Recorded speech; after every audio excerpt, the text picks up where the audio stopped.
저희들은 오늘 사순절 네 번째 주일을 맞이하고 있습니다. 아침에 카렌더 앞에 서서 부활절까지 날짜를 앞과 뒤를 세워보니까 지금은 중간을 약간 넘어갔습니다. 그래서 이제 사순절 다섯 번째 주일, 그리고 종려주일, 고난주간 또 한 주간, 그리고 부활절이 옵니다. 4월 17일. 그래서 저희들은 지금 사순절 기간을 살아가고 있고, 사순절의 말씀을 묵상하고, 특히 예수님의 그 고난에 대해서 기록되어 있는 신약 성경 중에 복음서, 마태, 마가, 누가, 요한복음, 아마 뒷부분에 거진 3분의 1 정도가 예수님의 고난에 대해서 기록하고 있습니다. 그래서 이 말씀들을 묵상하고 또 깊이 우리 마음에 새기고 있습니다. 여러분, 우리가 고난주간을 살아가고 또 이 사순절을 살아가고 부활절까지 이루어지는 이 기간 동안에 어떤 삶을 살아가야 될까요? 물론 예수님의 고난에 동참하고 십자가의 길을 가야 되는데 그게 말처럼 그렇게 쉽지가 않습니다. 어떤 모습으로 우리가 살아가야 되지? 알겠는데 정확하게 어떤 삶을 살아가야 되는지 쉽지가 않습니다. 또 우리가 살아나가는 세상이 분주하고 바쁘게 돌아가다 보니까 수시로 그 사순절이라는 이 기간 자체를 잃어버릴 수가 있습니다. 그런데 오늘 성경에 보면은 우리가 냉랭하고 감동 없이 보낼 수 있는 이 사순절에 예수님께서 제자들에게 하신 말씀, 또 이루어지는 이 사건을 통해서 우리가 어떤 삶을 살아가야 되는 것인지 이 말씀을 통해서 큰 교훈을 얻을 수가 있습니다. 지금의 현재 상황은 어떤 상황이냐면 예수님께서 마지막 만찬, 최후 만찬을 행하시고 제자들과 마지막 떡을 나누시고 포도주를 나누시고 그리고 세족식을 행했습니다. 세족식은 아니에요. 예수님께서 대에다가 물을 떠오시고 물을 준비하신 후에 수건을 옆에 이렇게 차시고 그리고 제자들의 발을 12명을 한 명 한 명 다 닦아주십니다. 그리고 나서 이루어지는 일이에요. 그러니까 예수님께서 십자가에서 죽으시기 불과 몇 시간 전에 이루어진 사건이 바로 현재 오늘 아침에 읽은 이 본문입니다. 그런데 예수님은 특별한 행동을 하세요. 이제는 실내에 있다가 실외로 바깥으로 나가십니다.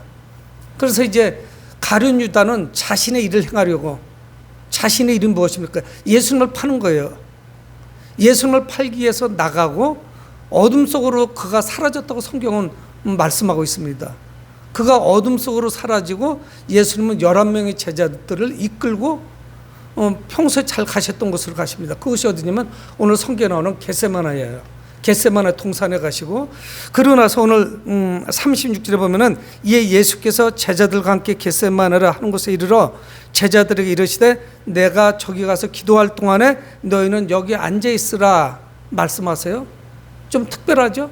11명의 제자들을 이끌고 겟세마네, 이 겟세마네는 무엇이냐면 우리 쉽게 이야기하면 기름집 이렇게 이야기하면 돼요. 겟세마네라는 곳이 감람나무, 올리브나무가 많이 있고 그래서 이것이 겟세마네 기름틀 그런 의미를 가지고 있습니다. 높은 압력을 가해가지고 무거운 것을 눌러가지고 그래서 기름을 짜는 거죠. 앞으로 이루어질 예수님의 그 고통을, 그 의미를 짐작할 수 있도록 그런 환경입니다. 그냥 기름이 짜지지 않죠. 무엇인가를 눌러서 이겨야 됩니다. 그래서 그곳으로 가시는데 예수님은 제자들에게 말씀하세요. 내가 기도할 동안에 여기 앉아서 기다려라. 그런데 그게 전부는 아닙니다. 11명의 제자들 중에서 8명을 거기에 앉혀놓은 거죠. 저기 가서 기도할 동안에 너희는 여기에 앉아 있으라. 그리고 나서 37절에 베드로와 세베대의 두 아들, 그러니까 베드로와 야고보, 요한, 이 셋을 이끌고 더 깊이 들어가십니다. 성경을 건성으로 보게 되면 잘 놓칠 만한 그런 말씀이에요. 제자들은 물론 다 따라왔어요. 그런데 제자들을 분리시킵니다. 8명은 입구 쪽에 앉아 있도록 하시고 베드로와 야고보, 요한 이렇게 셋을 데리고 더 깊이 들어가시죠. 그러면서 오늘 말씀이 시작이 되고 있습니다. 여러분, 예수님은 중요한 일이 있을 때마다 그 세 명의 제자들을 이끌고 다니셨어요. 핵심적인 제자물이에요. 그리고 예수님의 뜻을 누구보다도 잘 알고 이해하고 함께하는 그런 제자들이었습니다. 그런데 마지막에는 좀 그렇지 못했어요. 예수님의 그 기대에 부응하지 못합니다. 그 세 명을 이끌고 이 겟세마네라는 곳으로 깊이 안쪽으로 들어갔어요. 그러면서 그들에게는 또 다른 특별한 부탁을 하십니다. 38절에 이에 말씀하시되, 여러분 근데 말씀하시기 전에 예수님의 심리 상태가 어떠냐면은 37절의 하반절에 고민하고 슬퍼하사 무엇인가 예수 그리스도를 아주 깊이 묵직하게 짓누르는 것이 있습니다. 그래서 예수님께서 고민하시면서 슬퍼하시는 거예요. 하나의 사건 때문에 예수님의 마음은 이루 말할 수 없이 무거워요 지금. 그래서 이 세 명의 제자들에게는 특별한 부탁을 하십니다. 38절에 이에 말씀하시되 내 마음이 매우 고민하여 죽게 되었으니, 아니 예수님은 도대체 무슨 일 때문에 죽을 정도로 지금 고민이 되실까? 죽을 만큼 고통스러운 거예요. 감당할 수가 없어요. 그 마음을 짓눌러 오는 것이 있는데 감당할 수가 없습니다. 그래서 11명의 제자들에게 모두 부탁하는 것이 아니고 이 3명의 제자들, 핵심 멤버들에게 예수님께서 부탁을 하십니다. 너희는 여기 머물러 나와 함께 깨어있으라. 나와 함께 깨어있으라.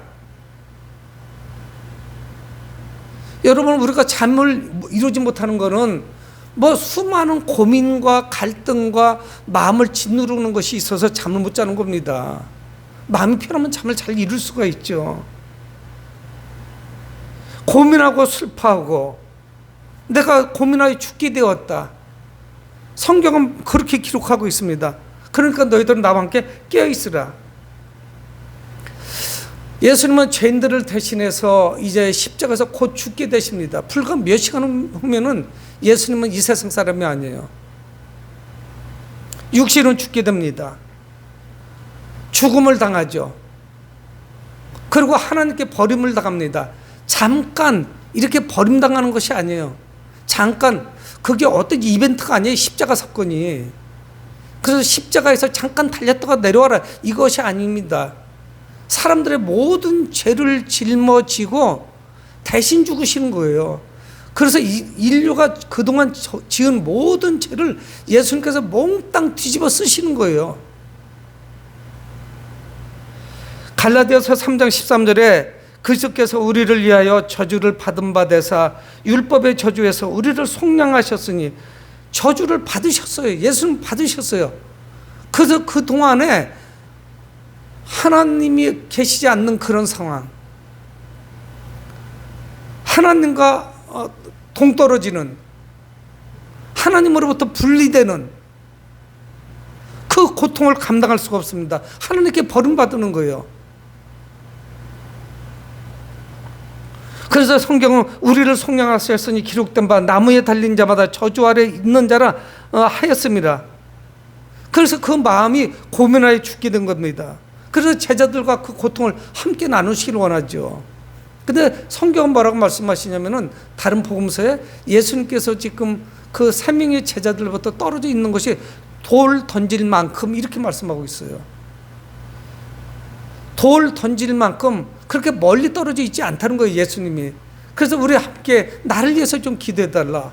내가 곧 십자가에 못 박히게 될 터인데 그 고통을 예수님도 감당할 수가 없는 거예요. 그래서 너희는 여기 머물러 나와 함께 깨있으라. 여러분, 제자들의 핵심적인 사명은 무엇일까요? 우리의 사명은, 예수님은 누누이 말씀하셨지만 깨어있는 거예요. 자만적으로 깨어있는 것이 물론 아니죠. 영적으로 깨어있는 것입니다. 이 사순절 기간은 무엇이냐? 십자가를 묵상하면서 우리는 깨어있는 거예요. 깨어있어야 돼요. 영적으로 깨어있는 거예요. 깨어있지 않다면 세상 사람들하고 다를 바가 없죠. 뭐가 다르겠어요? 그 십자가 사건을 묵상하면서 우리는 깨어있는 것입니다. 그리고 나서 예수님은 39절에 보면은 조금 나아가사 돌 던질 만큼 멀지 않은 곳이에요. 얼굴을 땅에 대시고 엎드려 기도하여 이르시다. 얼굴을 땅에 대시고 엎드려 기도하는 거예요. 정말 고민하여 죽게 된 정도예요. 감당할 수가 없어요. 이르시되, 그래서 예수님이 하나님께 기도하는 모습입니다. 내 아버지여, 만일 할만하시거든 이 잔을 내게서 지나가게 없어서. 예수님도 감당할 수가 없는 거예요. 여러분, 왜 예수님이 우리 죄를 대속하셨냐면 예수님은 참 하나님이세요. 그래서 죄가 없는 분이에요. 우리는 죄 때문에 죽어야 돼요. 근데 하나님께서는 독생하신 아들 예수 그리스도를 우리에게 보내주셨습니다. 근데 죄가 없는 하나님의 아들이신 예수님이 그 십자가를 대신 매는 거예요. 우리를 대속하시는 거예요. 그리고 우리 죄를 속량하시는 거예요. 죄 없다 하시는 거예요. 이분은 참 하나님이에요. 근데 이분은 또 누구냐? 2000년 전에 참 인간으로 이 땅에 오신 거예요. 요셉과 마리아의 몸을 빌려서. 그래서 우리와 똑같은 성정을 가지고 있습니다. 식사를 안 하면 배고파요. 매를 맞으면 아픕니다. 손목과 발목에서 못이 박히면 통증을 느껴요. 예수님은 또 울기도 하셨어요. 슬픔을 하셨어요. 참 하나님이시면서 참 인간이시 이분이 십자가에 못 박히시는 거예요. 그래서 그 고통을 견딜 수가 없습니다. 얼굴을 땅에 대시고 엎드려 기도하시는 거예요. 조금 떨어져서 기도하시는데 기도 내용은 뭐냐? 이 잔을 내게서 지나가게 하옵소서. 하나님, 이 잔을 거부하고 이 잔이 지나가지 않고는 인류를 구원할 수 없습니까? 이 잔이 무엇이겠어요? 예수 그리스도께서 십자가를 매는 거죠. 십자가의 잔이죠. 예수님께도 이게 너무 고통스러운 거예요. 그렇게 수월한 일이 아니에요. 왜? 이분은 참 인간이시기도 하니까. 맞으면 아파요. 고통을 느낍니다. 그래서 초대교회는 계속 이거 가지고 옥신각신한 거예요. 예수님은 참 하나님이시다. 인간의 모습은 가연적이다. 그냥 활동사진 보듯이 가상 안개 낀 것 같이 잠깐 그 형체로 보이는 것 뿐이지 실제는 잡히는 게 없다. 피도 없고 살도 없다. 영적이죠. 유령이죠. 그런 존재다. 이렇게 하는 이단들도 있었어요. 아니다. 이분은 신성은 없다. 인간으로 오셨다. 그냥 큰 스승으로 우리는 존경해야 된다. 수많은 이단들이 나타나죠. 예수는 바로 이 고난의 잔, 자신에게 주어진 이 잔이 지나가기를 하나님께 기도한 겁니다. 그런데 자신의 뜻이 아닌 하나님의 뜻을 구하죠. 그래서 39절 중반절에 그러나 나의 원대로 마시옵고 아버지 원대로 하옵소서. 내 원대로 마시고, 예수님의 뜻은, 예수님의 생각은, 내 원은 뭐냐? 이것이 십자가가 지나가고 이 모든 사건들이 끝이 나면 좋겠지만 내 원, 내 뜻이 아닌 하나님의 원대로, 하나님의 뜻대로 되기를 원합니다. 기도하는 거죠. 하나님의 뜻에 순종하시기를 원하십니다. 그리고 하나님은 잔을 거두지 않으셨어요. 엄청난 대가를 지불하셨죠. 여러분, 예수님의 고통은 무엇입니까? 이것은 바로 하나님의 뜻이었고 인간의 죄를 대신하는 그런 고통이었어요. 그래서 이거를 거부할 수도 없었고 이거를 피해갈 수도 없었어요. 여러분, 중요한 사실은 무엇이냐? 과연 이 사순절에 우리도 주님과 함께 껴있느냐 하는 것이에요. 그리고 나서 예수님이 제자들에게 돌아오셨습니다. 첫 번째 기도를 마치고 제자들에게, 3명의 제자들에게 돌아왔더니 예수님의 기대치는 완전히 무너졌어요. 40절, 제자들에게 오사 그 차는 것을 보시고 왔더니, 예수님께서 왔더니 그냥 깊은 잠에 빠져 있습니다. 지금 무슨 일이 벌어지는지 모르고 있는 거예요. 예수님은 말씀하십니다. 베드로에게 말씀하시되 너희가 나와 함께 1시간도 이렇게 깨어있을 수 없더냐. 지금 상황을 제대로 읽지 못하고 있는 거예요. 시시각각 그 십자가가 다가오고 있는데 예수님의 3명의 제자들, 예수님께서 믿을 만한 제자들, 베드로와 야고보와 요한, 이 핵심적인 제자들까지 예수님의 그 고난에 동참하지 못하고 있는 겁니다. 오늘 이 사건, 예수님께서 첫 번째 기도를 하시고 돌아왔을 때 이 상황이 현재 우리의 상황인 거예요. 내가 심히 고문하여 죽게 되었다. 예수님은 그렇게 부르짖고 계신데 우리는 거기에 동참하지 못하는 거예요. 피곤해서 잠에 빠진 거예요. 십자가에 나가지 못하고 있습니다. 영적인 상태가 거기에 머물러 있는 것이에요. 여러분, 여기에서 제자들이 깊은 잠에 빠졌는데 실상은 육신적으로 깊은 잠에 빠진 것도 있지만 영적으로 지금 깜깜한 거예요. 뭐 밤이니까 물론 자야 되겠죠. 근데 이 시국이 지금 잠잘 시국이냐고. 사람이 지금 죽게 되어 있는데. 예수님은 제자들이 자는 모습을 보셨어요. 영적으로 잠들어 있는 제자들을 깨닫게 하십니다. 책망하세요. 너희들이 잠시 동안 더 깨어있을 수 없더냐. 영적인 잠에 빠져 있는 것이에요. 여러분, 그런데 이들이 누굽니까? 오늘 36절부터 성경을 읽었는데 35절을 저하고 같이 한번 읽어보겠습니다. 오늘 본문 바로 직전 본문이에요. 35절 시작. 베드로가 이르되 내가 주와 함께 죽을지언정 주를 부인하지 않겠나이다 하고 모든 제자다 그와 같이 말하니라. 11제자가 모두 주님과 함께 죽을지언정 주님을 부인하지 않겠습니다. 모든 제자가 그와 같이 했다는 거예요. 근데 그 잠깐을 못 참아가지고 죽을지언정 주님을 부인하지 않겠다는 제자들이 전부 깊은 잠에 빠진 거예요. 말이 다르고 행동이 달라요. 이렇게 고백한 지가 얼마나 됐다고. 불과 한두 시간이 지나지 않았을 겁니다. 그러니까 이 제자들은 주님의 그 고통에, 그 고난에 함께 할 수가 없어요. 동참하지 못하고 있는 거예요. 여러분, 이 사순절이 왜 이렇게 긴가 하는 생각도 많이 합니다.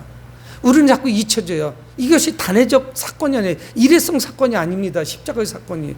우리 삶에서 계속적으로 십자가의 사건이 일어나는 거예요. 그래서 사도 바울은 나는 날마다 죽노라 이렇게 고백하거든요. 날마다 나를 죽이고 내가 죽고 다시 살아나는 거예요. 그렇지 않으면 우리는 연약해서 계속 실수합니다. 넘어져요. 십자가의 뜻을 벗어나죠. 지금 예수님은 그 고통이 한계에 왔어요. 그래서 누군가의 중보기도가 필요합니다. 누군가가 나를 도와줘야 돼요. 누군가의 도움이 필요해요.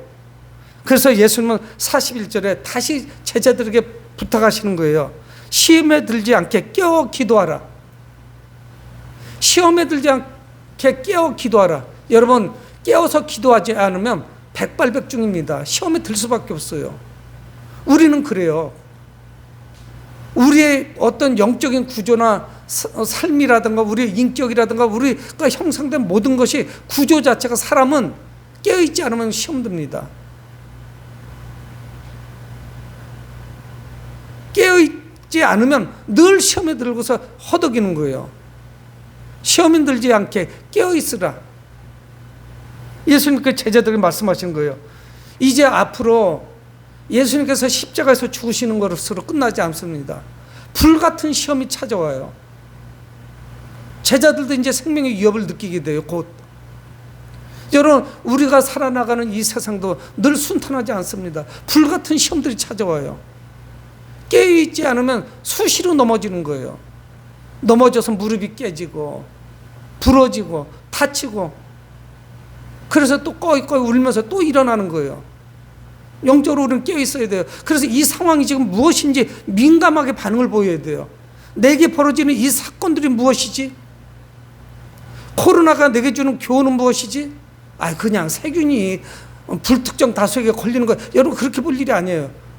우크라이나 전쟁도 우리는 영적인 눈으로 바라봅니다.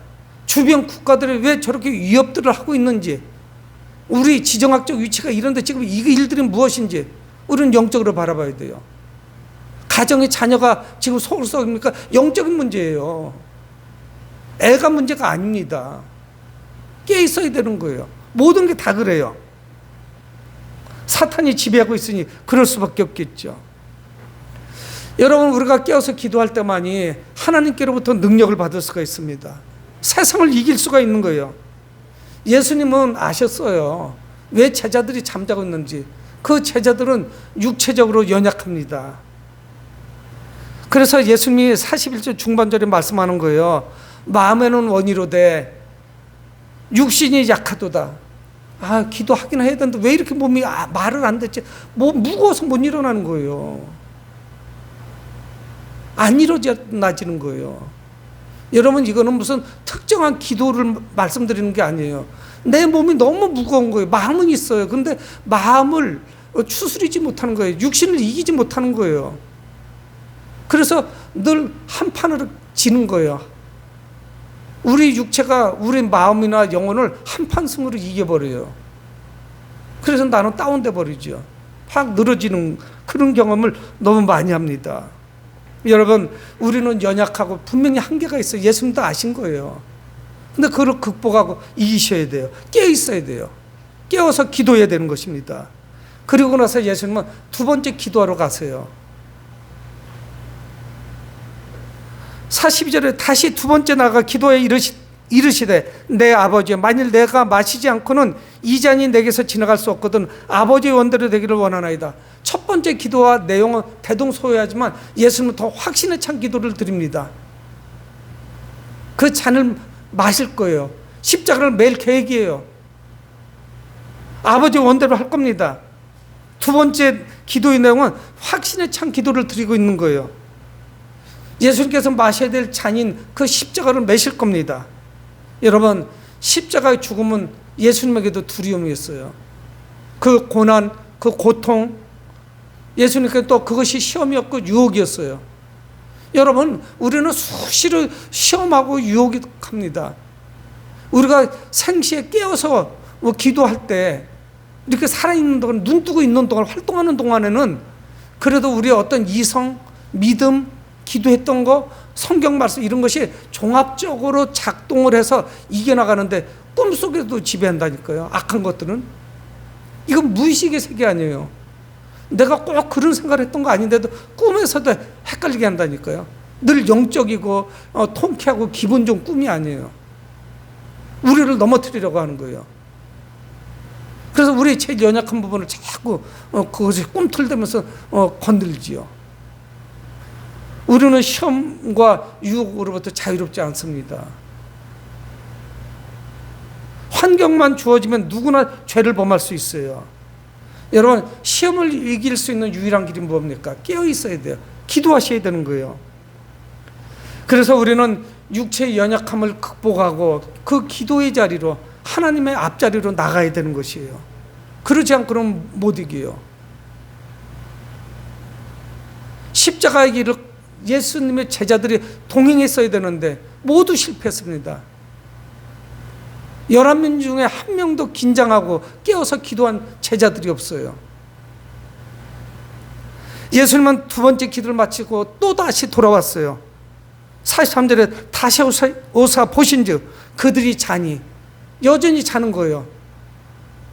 예수님하고 몇 마디 말씀 나눌 때 깼다가 다시 잠이 드는 거예요. 여러분, 그런데 이 거리가 어느 정도라고요? 돌 던질 만큼이에요. 여러분, 예수님의 이 기도가 땀방울이 핏방울이 땅에 떨어지듯이 그렇게 기도했다고 성경은 기록하고 있습니다. 얼마나 절박한 기도였는지 몰라요. 여러분, 그거 어떻게 기도하셔서 땀방울이 핏방울로 떨어지게 했어요?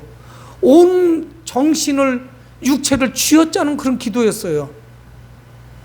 그런데 돌 던질 만큼 불과 20-30m 할 텐데 그 야밤에, 그 고요한데 그 기도 소리가 안 들렸겠어요? 어떻게 잠이 오겠어요? 그런데 여전히 두 번째 기도를 마치고 오셨더니 그때도 자고 있는 거예요. 자는 이유를 예수님 말씀합니다. 43절 하반절에 그들의 눈이 피곤함 일러라. 예수님 말씀이기보다는 이거를 기록한 예수님의 제자 마태의 기록이에요. 그때 제자들이 눈이 피곤해서 잤다는 거예요. 그렇게 기도하고 있는 거예요. 눈꺼풀이 천근만근 내려오는 거예요. 이해할 만도 합니다. 그 전날, 예수님 십자가에 못 박히시기 전날 이 제자들은 하루 동안 분주했어요. 성만찬도 했죠. 예수님의 발을 닦아주시는, 또 그 사이사이에 예수님께서 또 얼마나 많은 말씀을 하셨겠어요. 육신적으로 피곤했죠.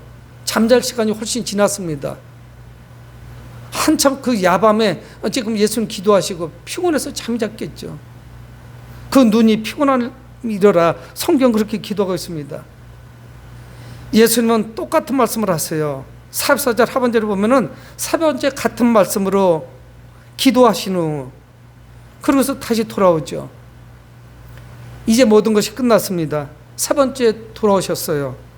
그러고 나서 45절에 이에 제자들에게 오사 이르시되 이제는 자고 쉬라. 이제는 기도할 필요가 없어요. 왜? 예수님의 그 고통, 그 마음에 그 견딜 수 없는 죽을 것 같은 그런 고통스러운 마음, 이것이 이제는 예수님은 다 정리됐습니다. 십자가를 매기로 결단하셨어요. 그러니까 이제 예수님 뭡니까? 자고 쉬어라. 영적으로 계속 자고 있어라, 이 말씀이 아니에요. 이제는 너희들의 도움이 필요 없다는 말씀 아니겠어요? 여러분, 우리가 사순절 기간을 열심히 살아왔는데 우리가 그 고난에 전혀 통탐하지 못하는 그런 성도라면 그것이야말로 비참한 것이 아니겠습니까? 기도가 반복될수록 예수님은 하나님의 뜻을 분명하고 확실하게 받아들이고 있는 거예요. 그리고 결정이 됐어요. 그러기 때문에 자고 쉬어라. 예수님은 생애 마지막 몇 시간 동안을 기도하시면서 그 영적인 문제로 씨름을 하셨습니다. 삽과 싸움을 하신 거예요. 견딜 수 없는 그 고통을 극복하셨어요. 그리고 마음의 모든 정리가 끝났습니다. 이제 제자들의 기도도 필요 없게 됐어요. 이 사순절에 내가 이렇게 불필요한 사람이 된다면 그것이야말로 비참한 것이 아니겠어요? 주님께서 네가 이 사순절 고난에 함께 동참하는 거 내게는 별로 유익이 없다. 너는 할 짓 다 하고 오락을 즐기고 재밌는 일, 재미 다 보고 돌아다니면 무슨 유익이 있겠어요? 그러면서 예수님 말씀합니다. 때가 가까이 왔고 죄인의 손에 팔릴 시간이 다가온다고 말씀하세요. 45절 중반절에 인자가 죄인의 손에 팔리느니라. 때가 가까이 왔고 인자가 팔릴 시간이 됐어요. 예수님의 12제자 중에 한 명이 가룟 유다가 예수님을 은 30에 팔아버리고 그리고 많은 무리들을, 무장한 무리들을 이끌고 오죠. 곧 들이닥치는 거예요. 예수님은 그것까지도 아셨어요. 내가 죄인의 손에 팔릴 시간이 됐다. 대속의 죽음을 맞이하게 될 거죠. 그러면서 예수님은 아주 중요한 말씀을 제자들에게 갖고 계십니다. 46절에 일어나라 함께 가자. 일어나라 함께 가자. 보라 나를 파는 자가 가까이 왔느니라. 일어나라 함께 가자. 예수님께서 우리에게 말씀하고 계신 거예요. 이 사순절 기간 동안에 일어나라 함께 가자. 어디로요? 그 십자가의 길로 같이 가자는 거예요. 그 고난의 길을 같이 가자는 거예요. 그 십자가 생명의 길을 함께 걷자는 거예요. 여러분, 제가 작년 8월에 구약 성경 아가서를 설교했는데 그 아가서 설교 제목은 뭐였냐면 일어나 함께 가자예요. 술람미 여인에게 솔로몬이 일어나 함께 가자. 사랑하는 여인에게 그렇게 고백하는 거예요. 신약 성경에 넘어가서 예수님이 제자들에게 말씀하고 있는 거예요. 사랑하는 제자들에게 일어나라 함께 가자. 그 영적인 잠에 깨어있지 말고 이 생명의 길로 함께 가자고 우리를 초청하고 계신 거예요. 제자들은 모두 부인하고 잠에 빠졌지만 예수님은 그들을 사랑하십니다. 끝까지 사랑하셨어요. 그리고 예수님은 적극적으로 십자가로 나가고 계시죠. 여러분, 우리가 깊은 잠에서 깨어나 기도할 때 이 사순절을 살아가는 것입니다. 그분께 나아갈 수 있는 것이에요. 예수님은 오늘 제자들에게 두 가지를 당부하셨습니다. 그게 뭐냐면 첫 번째는 38절 하반절에 나와 함께 깨어있으라. 이것이 우리 사순절을 살아가는 우리에게 주시는 말씀이에요. 나와 함께 깨어있으라.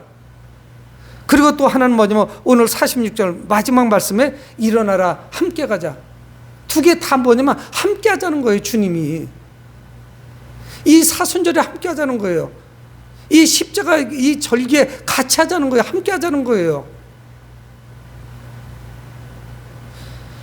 여러분, 하지만 예수님의 이 절규, 예수님의 이 부탁은 실현되지 못했습니다. 나와 함께 깨어있자. 일어나라, 나와 함께 가자. 못했어요.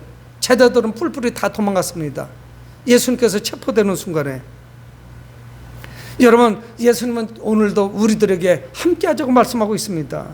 우리는 기도로 함께 할 수 있고요. 깨어서 함께 할 수 있습니다. 우리는 연약해요. 예수님도 말씀하고 있습니다. 마음은 원이로다 육신이 약하도다. 그걸 우리는 극복해야 되는 것입니다. 우리는 지금 사순절 네 번째 주일을 살아가고 있습니다. 사순절과 십자가의 고난에 깨어서 기도하며 동참하는 것, 그것이 우리의 사명이에요.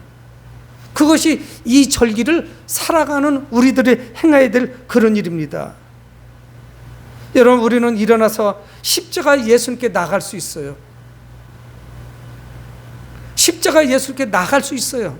예수님도 초청하셨어요. 사랑하는 성도 여러분, 이 사순절에 주님과 함께 십자가의 길을 걷는 여러분 되시길 주님의 이름으로 축원을 드립니다. 고마우신 아버지 하나님, 주의 은혜를 감사합니다. 이 사순